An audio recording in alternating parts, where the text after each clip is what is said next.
Elizabeth, she's, I don't know how to say it, she's pretty much a wild person. This man is accused of holding a 14-year-old girl captive in this interview filmed just hours before his trial. You're about to see him trying to convince the host that the girl is an accomplice. I mean, it was like she was on TV every time, and it was exciting. It was like a vacation for her. I mean, we were having a good time. I mean, no more school for her, you know, it was just hanging out. The first question he asked her was whether or not she was a virgin. There are certain images, Your Honor, she told me she will never forget. She could have went home anytime she wanted to. He took this chain, put it around her neck, wrapped it around her neck. Are you saying that she was a willing participant the whole time? Yeah. 14-year-old Elizabeth Shoaf kidnapped and assaulted Trapp for 10 days, but she escaped outsmarting the man who took her when she got out. She made sure Vincent Filial would never terrorize anyone else ever again. We didn't save her, she saved herself. In the small town of Lugoff, South Carolina, 14-year-old Elizabeth lives with her family. She's excited about starting high school and a boy she began dating. It's September 6, 2006, 4:30 p.m.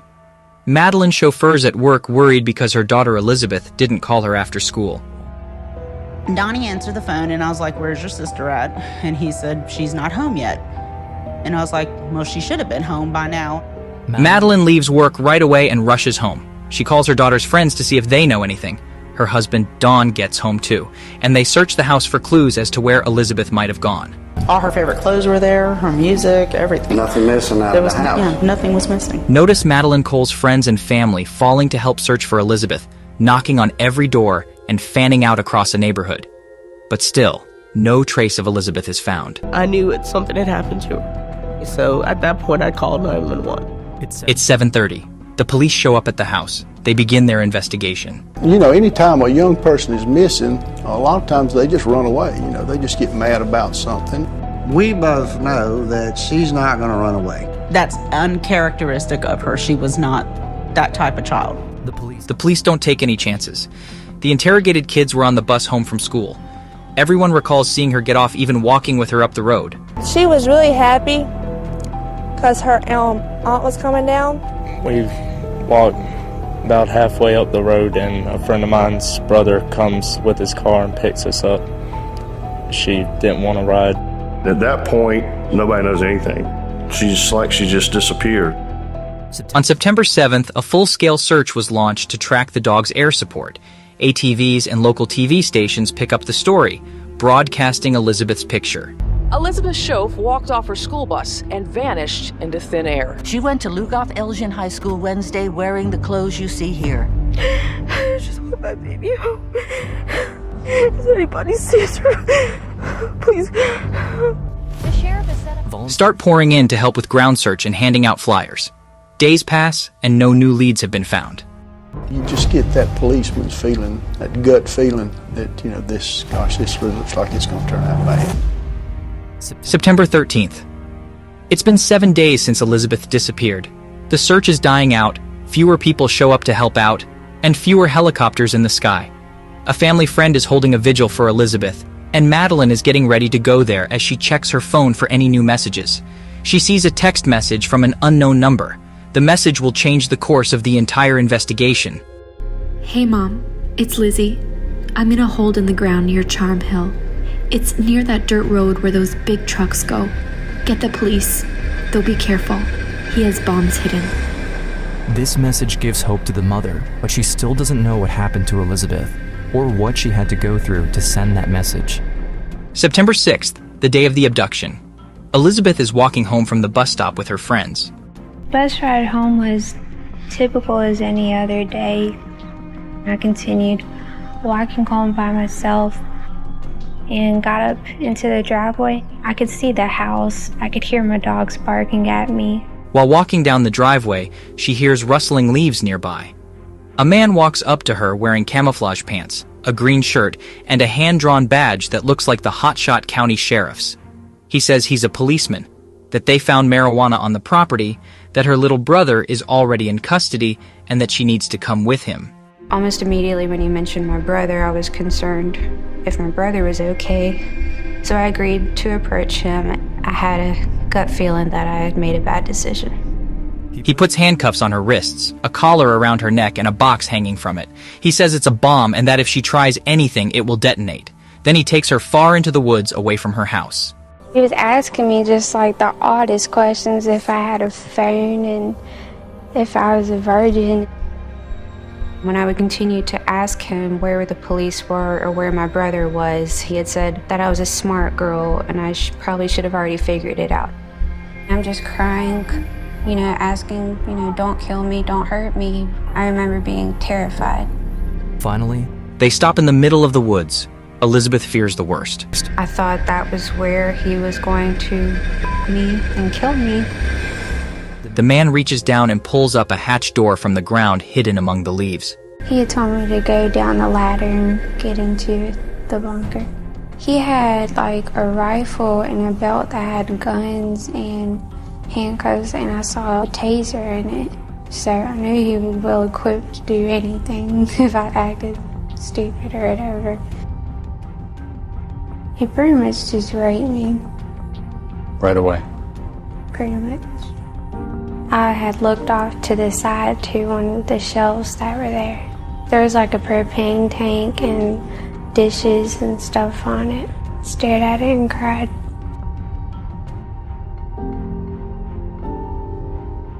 Elizabeth is shattered alone on the bed. Her attacker binds her, making sure she can't escape. September 7th, Elizabeth learns the man's name is Vincent Felia. He makes her watch TV while he feeds her.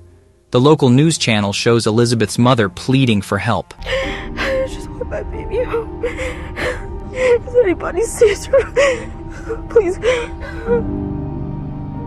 This reminds her of the conversation she had with her mother that morning. She regrets her last words to her. Because when I left that morning, I was mad. I was rude with her. And then now that you're missing, you wish you could say sorry. You love her and all that, but couldn't. Every day, my story was on television. Watching my mom, my sister, my aunts beg for me. I just knew I couldn't give up. September 9th. Elizabeth and her captor can hear helicopters flying overhead and soon footsteps. This gives her hope. But Vincent panics. He threatens her if she screams or tries anything. He will shoot her. I could actually see their shadows walking across the door above me. And I'm just sitting there while they're right above me. The footsteps disappear, and soon it dawns on her. The only way she'll ever get out alive is by saving herself. He would go to sleep, and I would just sit there and ponder as to what I could possibly do to get out of the situation. As she's sleeping one night, she mustered the courage to use Vincent's gun. She grabs the holster and puts it down as she attempts to remove the Velcro. Every noise she makes threatens to wake Vincent up, but she continues slowly until finally the gun is accessible. This is her chance. I placed it up to his head and pulled the trigger, and it got jammed.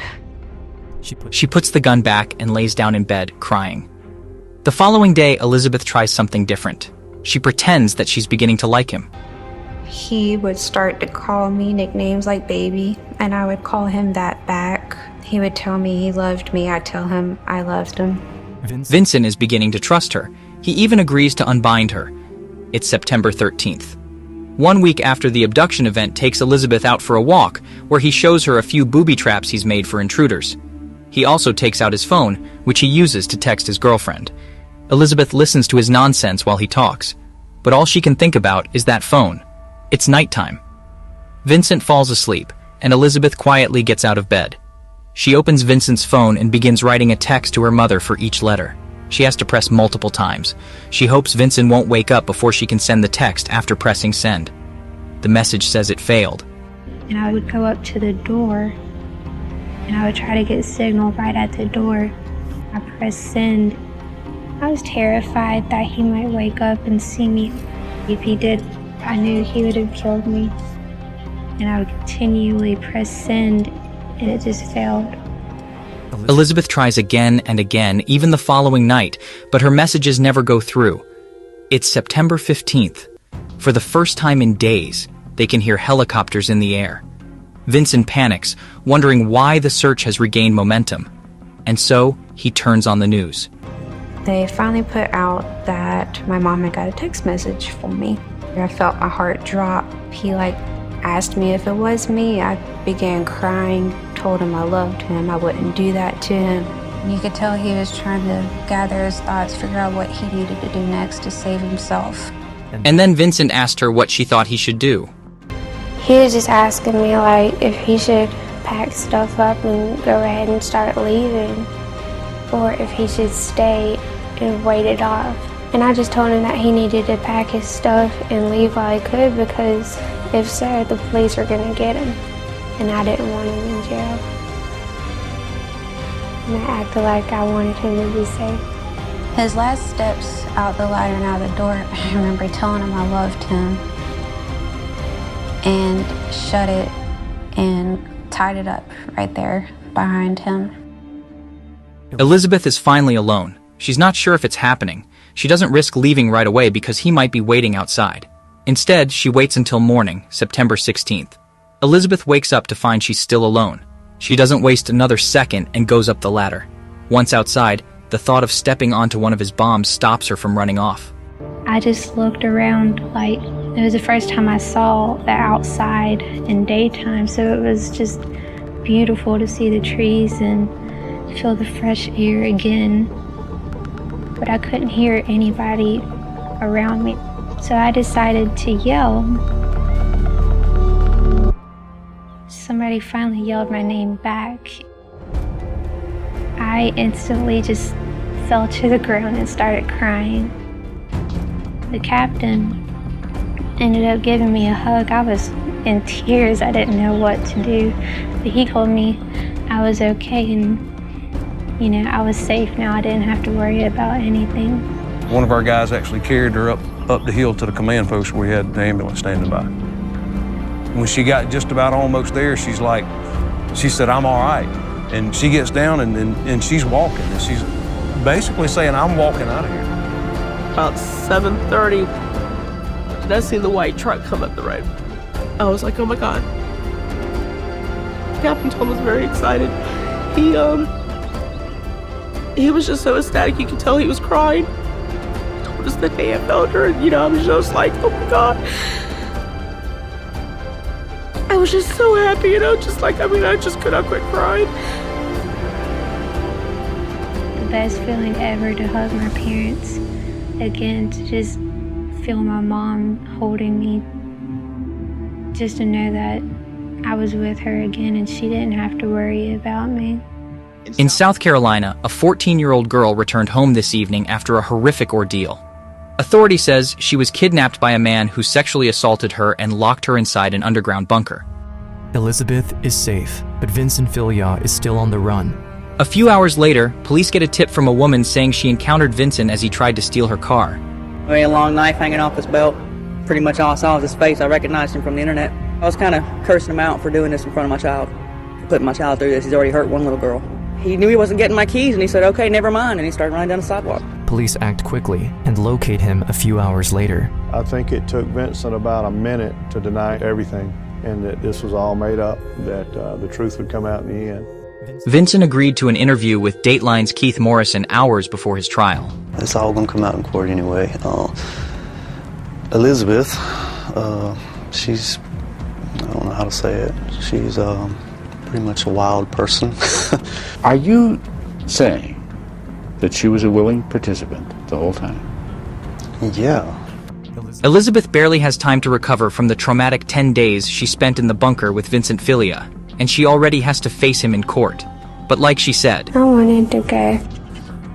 It was weird to look at Vincent because I kind of felt happy just because I knew that he was locked up and I'm sitting there in the courtroom while he's in jail. All she asked, Your Honor, is sentence him so that this can never happen to anyone else. I can think of no crimes short of murder more repulsive than these 17 different indictments and charges that have been brought against you. All sentences to run consecutive. Good luck to you, sir. Lucky's Vincent Fillo was sentenced to 421 years in prison without the possibility of parole. I remember Elizabeth saying, I beat him. And I'm like, yes, you did. You did beat him. I think of it because I don't want to forget it because that's something I accomplished that a lot of people might not have. It makes me feel good to know that I got to get through something like that. How do you go through hell like that for 10 days and just come out on the other side as strong as she did? There's no playbook to tell her what she should have done down there. There may be one now because she made all the right moves. I don't think you could ever really move past something like that happening to you. It's always going to be there, but as the years go on, things do get easier. Today, she's a loving mother, grateful for a new beautiful life, just trying to live life to the fullest. Really just trying to live life to the fullest. Now that I have a child, I'm of course wanting to give him his best life possible as well. Elizabeth understands that the healing journey will take time, but she also sees the extent of her strength. Elizabeth Shoaf looked terror in the face and saved herself.